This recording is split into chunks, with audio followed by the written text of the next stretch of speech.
I have driven a lot of roads in my life, but the only drive I will never forget is one I didn't make. The one a woman we'd written off as just a truck driver made through a kill zone with a burning convoy behind her and every one of our lives in her hands. I was a soldier in a logistics element, the part of the army that moves the fuel and the food and the ammunition, the unglamorous lifeblood of a war. We ran convoys down dangerous roads day after day, and attached to my truck was a driver, a quiet woman who handled the big vehicles with an easy mastery the rest of us never thought twice about. We had a careless contempt for the driving, the way fighting men do. Anybody can turn a wheel, we figured. The real soldiers are the gunners and the riflemen, and the drivers are just there to get us where the real work happens. There was a gunner on our truck who liked to say it out loud, that she should stick to steering and leave the soldiering to the men. She never argued. She just drove and watched the road in a way I'd later understand was the watching of someone who knew exactly what a road like that could do. The day it happened, our convoy rolled into an ambush that had been set with real care. They hit us in a stretch where the road ran through broken ground, and they hit us hard and smart, took out the lead vehicle to stop the column and the rear to trap it, and then poured fire into the middle from positions all along the route. In the first minute it was carnage. Trucks were burning. The gunners, up high and exposed in their turrets, were the first to be hit, and one after another they went down, until the convoy's guns fell silent, and we were a line of burning, bleeding vehicles trapped in a kill zone with the enemy methodically tearing us apart. Our truck's gunner, the one who told her to leave soldiering to the men, was hit and down in the first exchange. The convoy was dying, stalled and burning, and the only way any of us were going to live was to get out of that kill zone, and there was no one left to do it. And the driver they mocked took the wheel and saved us all. She did not panic, and that was the first miracle. Where the rest of us were frozen or screaming, she was utterly calm, and she did the one thing that could save us. She got the convoy moving. She understood, instantly, what most of us were too panicked to grasp. That a stalled convoy in a kill zone is a dead convoy, that the burning trucks ahead were a wall, and that our only chance was to drive through it, fast and hard, and break out the far side. So she did. She drove that heavy truck into the chaos with a skill I would not have believed, threading between burning wrecks, pushing a stalled vehicle out of the path with her own bumper, finding a line through the carnage that no one else could see. She took the lead because someone had to, and she drove the surviving trucks out of that kill zone behind her, leading the broken convoy through the fire at the ragged edge of control, every choice exactly right. Every second the difference between living and dying. I was in the cab with her for part of it, and I will never forget her face.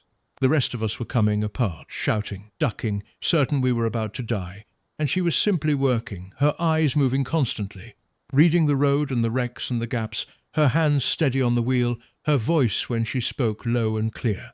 She told me to get my head down and watch our right side and call out anyone who moved, gave me a job, because she understood that a man with a task is a man who isn't panicking. She talked the surviving trucks behind her over the radio the whole time, calm as a woman giving directions to a lost traveller. Close up on me, don't stop, push through the smoke, I've got the line. And somehow that voice held a shattered convoy together when everything said it should have, scattered and died. I have been around a lot of courage in my life. I have rarely seen anything like the cold, working calm of that woman driving us out of hell. When a blocking vehicle the enemy had placed tried to seal the far end of the kill zone and finish, us she did not stop, and she did not flinch. She drove straight at it and through it, ramming it aside with the massive weight of her truck, opening the road and led the convoy out the gap she'd made. And when her own truck's gun stood silent and useless with its gunner down, she somehow did both jobs at once for the worst stretch, driving with one hand on the wheel and reaching to help the wounded gunner clear his weapon so it could speak again, refusing to leave any task undone that might keep us alive. She got us out. The survivors of that convoy made it out of the kill zone and down the road to safety because one driver kept her head when everyone else lost theirs and drove a burning column through a wall of fire and out the other side. We lost people in that ambush, I will not pretend otherwise, but every single one of us who lived because she drove. The gunner who'd mocked her was one of them. She'd kept his truck moving with him bleeding in the turret and got him to the aid that saved his life. When we finally reached safety and the trucks rolled to a stop, the surviving soldiers looked at the quiet driver with eyes that had been completely changed.